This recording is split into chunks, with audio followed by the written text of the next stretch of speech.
Hola, como ya viene siendo casi costumbre, no tuvimos oportunidad de hacer el jueves nuestra tele rusa y la estamos grabando hoy domingo, así que no fue parte pues ni del podcast ni del streaming. Y una de las razones por las que no la hicimos el jueves, aparte de los problemas de tiempo que estamos teniendo, es porque queríamos saber más de qué le está diciendo la tele rusa a sus propios ciudadanos respecto del desastre de Nova Kakhovka, la presa que fue volada el pasado, me parece, 6 de junio y que ha causado uno de los más grandes desastres ecológicos e industriales en Europa desde el desastre de Chernóbil. En este caso se han perdido están inundadas miles de hectáreas de campos de cultivo ucranianos, se han inundado muchísimas ciudades y poblados ucranianos, se ha quedado muchísima gente sin energía y sin agua, ya que la presa suministraba tanto potencia eléctrica era una presa hidroeléctrica y además pues era un depósito de agua para agua potable para una gran cantidad de poblados de la zona. Entonces pues, esperamos a tener más y lo que dice es la tele rusa a esas alturas ya es delirante. Lo vamos a ver pues como en otras ocasiones con tu tele rusa de hoy.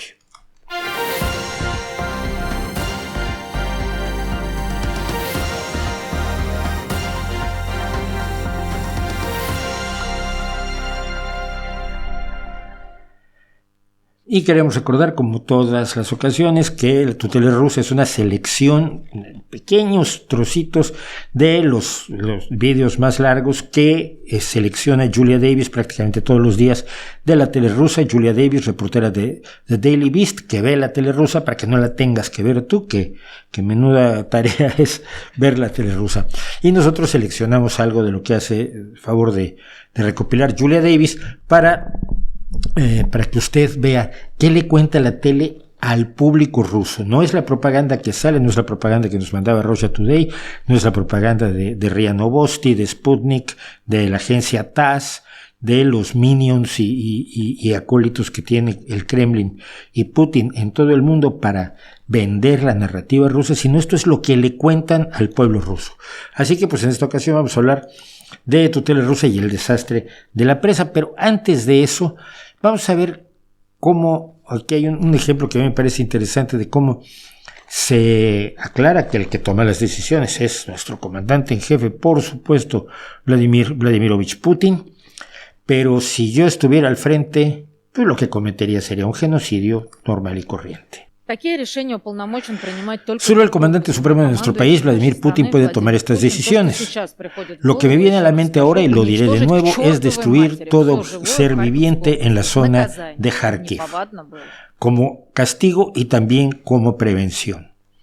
Destruir a todos los seres vivos de un departamento, de una provincia ucraniana, y decirlo con esa frescura en televisión, me llama la atención, por supuesto. Esto es promover un genocidio. Y luego se extrañan de que les llamen nazis.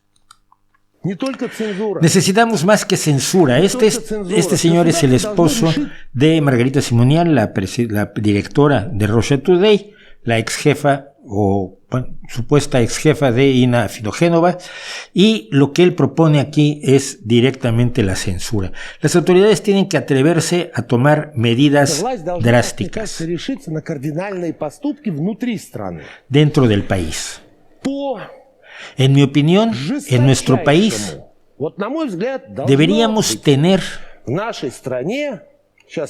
y siento que me temo que me van a atacar por decir esto, a nivel legal deberíamos crear cero tolerancia para cualquier opinión que contradiga las políticas del gobierno. El gobierno que está llevando a cabo la guerra contra el Occidente. Tenemos que entender esto internamente.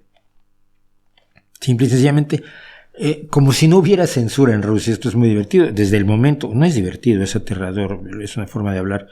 Desde el momento del inicio de la guerra, que no se llama todavía guerra oficialmente, aunque Putin ya la empieza a llamar guerra, desde el inicio de la operación militar especial se expidió una ley según la cual hablar en contra de la guerra o en contra de las fuerzas militares rusas puede ser penado hasta con 15 años. Si eso no es censura, pues bueno. Pero ahora interviene aquí el gran propagandista. La gente dirá, ¿qué? ¿Censura? Tigran Edmonovich se atrevió a decir la palabra censura. Dice, más que eso, dije cero tolerancia. Pero nuestra Constitución dice que no tenemos censura.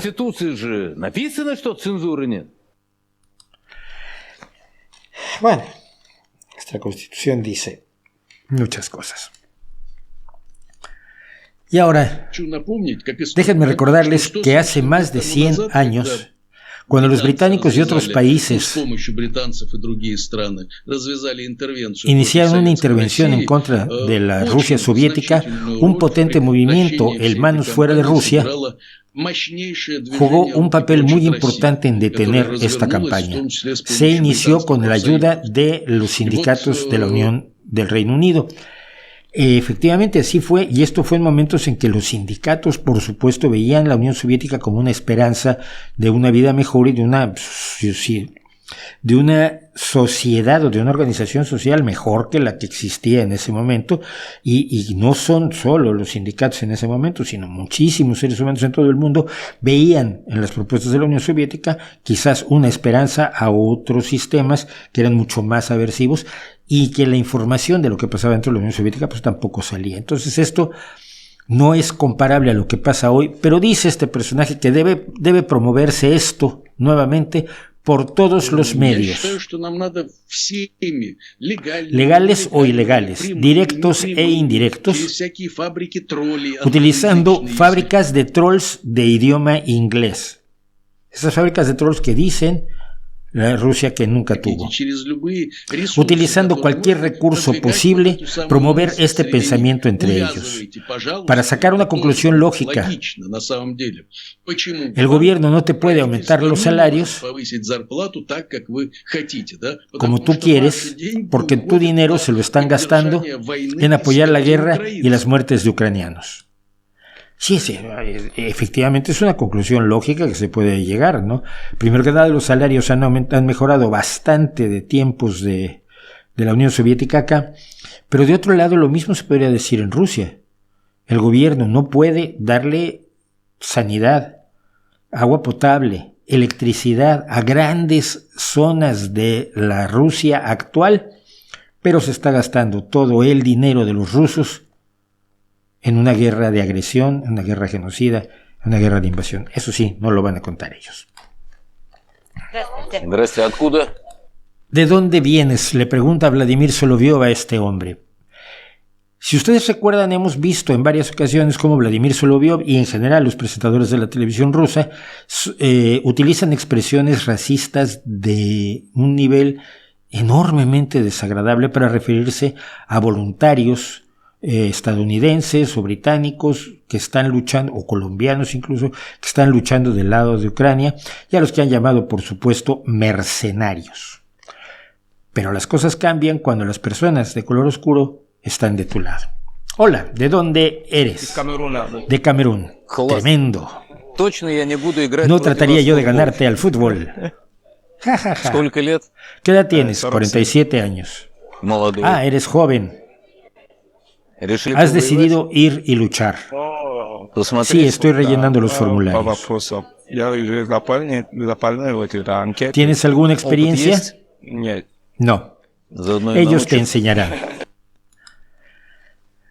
Por supuesto, las palabras denigrantes hacia las personas de piel de tono oscuro, de piel de color oscuro, desaparecen cuando el mercenario que se está apuntando para contratarse con el ejército ruso es eso, es quien va a pelear del lado ruso y no quien está peleando del lado ucraniano. Decía la semana pasada, precisamente en una entrevista de Soloviov en El Frente, cuando le dijeron que incluso habían visto los soldados rusos a dos negros del lado ucraniano, se reía Soloviov diciendo, o ucranianos que pasaron mucho tiempo en la cama solar. Pero llegamos a Kharkova. En esto voy a remitirme aquí a septiembre de 2022, pero no me acordaba que era lo que seguía. Septiembre de 2022, y durante muchas semanas en la televisión rusa se estuvo promoviendo la idea de que había que destruir la infraestructura esencial de Ucrania, que no había infraestructura civil, que lo que le da electricidad a los civiles ucranianos se podía considerar un objetivo militar porque hay militares ucranianos que usan esa electricidad o que usan ese agua o que usan las carreteras. Toda la infraestructura civil ucraniana en la televisión rusa se estuvo declarando militar y exigiéndose que se destruyera. Y estos son algunos ejemplos de 2022. Kiev y la región de Kiev. Necesitamos atacar la infraestructura crítica de Ucrania, que forma el núcleo del régimen de Zelensky. Respecto de los recientes acontecimientos, incluido el vídeo que estamos viendo ahora, los ataques contra objetos de la infraestructura crítica deberían haberse hecho mucho antes. Hemos estado diciendo eso. Respecto de lo que debe hacerse, como lo he dicho antes, los ataques contra la infraestructura militar y civil que no se pueden separar. Primero que nada, tenemos que aumentar los ataques contra la infraestructura crítica ucraniana. Así que región y región, distrito tras distrito, en región tras región y distrito tras distrito, lancemos a Ucrania a la oscuridad. Y este es el mejor caso de todos. Alexei Ampilogov, un experto militar, que decía en septiembre, cuando se suponía que en Europa íbamos a morirnos de hambre y de frío, y cuando la televisión rusa le contaba a sus pobres espectadores que en Alemania la gente estaba cortando los árboles de los parques públicos para quemarla en su y calentarse durante el anterior invierno, durante el invierno que acaba de terminar, cosa que yo solo he visto desafortunadamente una vez en mi vida, cuando un amigo nuestro nos invitó, estando yo en La Habana, a comer en su casa, a cenar y a hablar de literatura y de historia y de lo que hablábamos, y nos hizo unas chuletitas de cerdo que calentó en una brasa que tenía en su casa donde estaba quemando sus propios muebles. Pero esto es lo que le decían a los rusos. Europa está buscando la forma de saber qué partes del cuerpo se puede lavar, qué partes se van a congelar y con cuál de sus comodidades tiene de cuál de sus comodidades tiene que prescindir, perdón.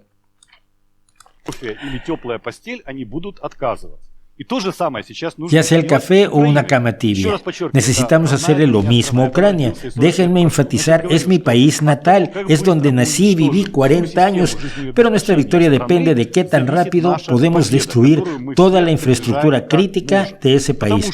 Todos estamos luchando para lograrlo de cualquier forma en que podemos. El señor que nace en Ucrania, vive en Ucrania 40 años y luego se va a Rusia a pedir la destrucción de la infraestructura crítica de sus compatriotas, pues me parece que tiene un nivel moral quizás inexistente. Pero este mismo personaje vuelve esta semana a la tele rusa a acusar a Ucrania de haber destruido su propia presa. La presa estaba bajo control militar ruso. Que entraran un grupo de sabotaje ucraniano con hombres rana y explosivos de alto poder para instalarlos en lugares estratégicos durante varios días, pues es bastante poco probable, ¿no? Pero sobre todo, ¿qué sentido tiene para Ucrania destruir una presa que le está dando electricidad a su ciudadanía y a su ejército, agua a su ciudadanía y que riega gran parte de la tierra agrícola de Ucrania, que es la base de buena parte de su riqueza?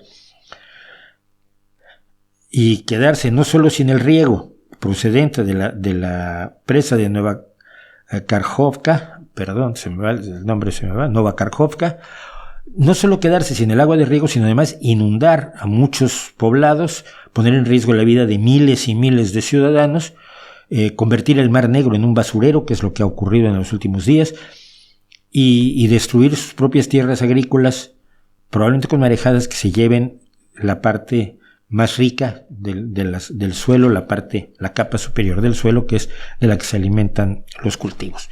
¿Por qué haría Ucrania eso? No hay una sola explicación. Y la explicación es que los únicos beneficiados con la destrucción de la presa son los rusos, pero no lo pueden decir, o no lo pueden decir afuera, porque dentro, como van ustedes a ver si lo han dicho. Vuelve este señor, dice, ¿cuándo decidió el lado ucraniano planificar este ataque terrorista? ¿Cuánto tiempo se han estado preparando para esto y qué es lo que han logrado? Y aquí este señor, el que fue como ustedes van a ver, antiguo viceministro de Relaciones Exteriores, está diciendo que va a leer una cosa que tiene en el teléfono y el tiránico, muy tiránico Norkin, que es uno de los presentadores de la televisión rusa, lo riñe. Le pregunta, ¿por qué no te preparaste? ¿Y qué clase de smartphone estúpido es ese? ¿Tienes un iPhone? La destrucción de la presa de Kakhovka en la región de Gerson nos da una ventaja militar táctica para las Fuerzas Armadas rusas. ¿A quién está citando? Al gobernador en funciones de la región de Gerson. Saldo, sí, saldo. Este es otro argumento en favor de los ucranianos. Dejemos esto para la próxima parte. No, es que estamos ayudando a Ucrania con afirmaciones así. Y dice, si es benéfico para Rusia, dice uno de los, no el que aparece, sino otro de los tertulianos, dice, si es benéfico para Rusia, ¿por qué es malo que se haya volado la presa? Cuidado, mira bien lo que dijimos, porque está claro, Ucrania ha estado preparándose para cometer este acto durante muchos días. Víctor Yosefovich, que es el que dijo que cómo iba a ser malo para Rusia si era un beneficio táctico para las Fuerzas Armadas rusas, este es Víctor Josefovich. Víctor Josefovich le está echando gasolina al fuego porque está sembrando semillas de duda bien argumentadas sobre quién se benefició de esto. Víctor Josefovich, vamos, si nos beneficia a nosotros, ¿por qué es malo? Alto. ¿Quién se pasó el tiempo atacando con proyectiles la presa y causó esto? No fue Ucrania. Conocemos el resultado, la respuesta. Dice, ¿quién llenó a propósito la reserva y mantenía la salida de agua? Pues los rusos, porque el ejército ruso es el que tenía el control de la presa. Claro que esto no se le va a decir al público ruso. Y sigues hablando de formas de control. Se acaba de explicar que no se pudo haber hecho desde fuera. La presa estaba hecha para soportar una guerra nuclear. ¿Qué medios externos podían haberlo hecho? Este hombre te acaba de decir que no pudo ocurrir así.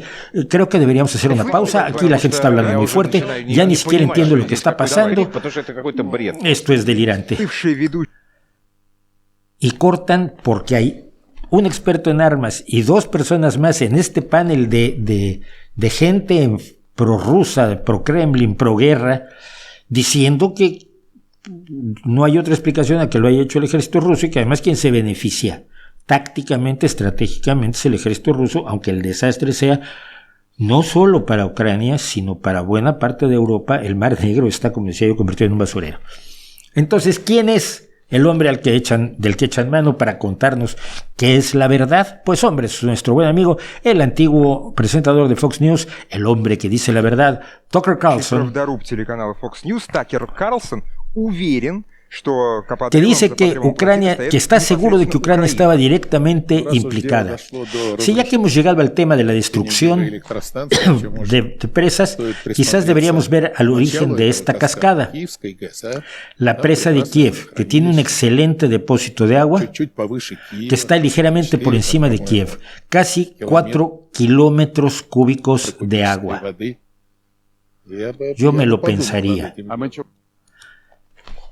O sea, Rusia no se habría atrevido jamás a volar la presa de Nova Kakhovka, pero ya que estamos en esto, podíamos volar la presa de Kiev y acabar con la población de Kiev.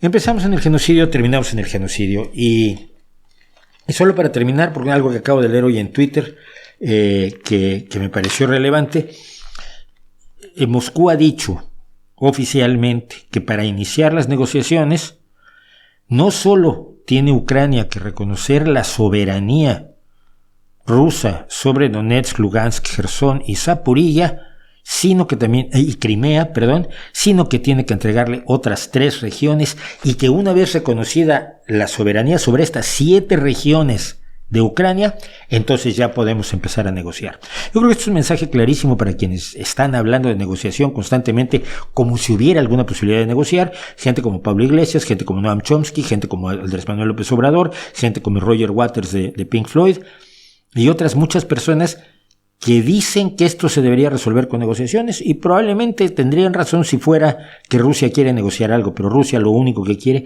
es quedarse con territorios de un país vecino. Es decir, que su agresión, que su ataque, que sus crímenes de guerra sean recompensados por el mundo arrancándole un trozo a Ucrania y entregándoselo a las garras de Putin. Y alguien me preguntaba, bueno, pero es que esto es una rendición, ¿qué se gana Ucrania? Y bueno, con eso, si hubiera estas negociaciones de paz que quieren las personas que no tienen idea en Occidente, si hubiera estas negociaciones de paz, Ucrania obtendría no ser destruida ahora mismo, sino ser destruida dentro de unos años, porque Rusia no va a cejar en su intento de conquistar la totalidad de Ucrania, al menos mientras en el Kremlin despacha el señor Vladimir Vladimirovich Putin. Esta fue pues tu tele rusa de hoy, tu tele rusa del desastre de la presa, y esa tele rusa que sigue diciendo que lo que hay que hacer, por supuesto, es la guerra nuclear. Esta tele rusa que sigue diciendo que ahora Rusia está sola ante 50 naciones, lo cual es asombroso porque 50 naciones no están en la OTAN. O sea, es la OTAN y otro tanto de la OTAN, o casi otro tanto de países de los que están en la OTAN, son todos los que están contra Rusia, y Rusia está sola contra el mundo. Y si usted es capaz de creer eso porque no pueden ganarle a Ucrania, pues usted es capaz de creer lo que sea, y entonces está del lado de aquellos de los que hablábamos, de Chomsky, de Iglesias y de López Obrador, y de todas las personas que han dicho que lo que hay que hacer es entregarle Ucrania a Rusia y no defender las casas, los parques, los teatros, la forma de vida de los ucranianos, porque ellos, a ojos de quienes hablan de esta negociación, estos ucranianos no solo no tienen derechos, no tienen ni siquiera voz, ni deben tener voz en si deben o no defender a su propio país. Increíble, ¿no? Nos vemos en la próxima.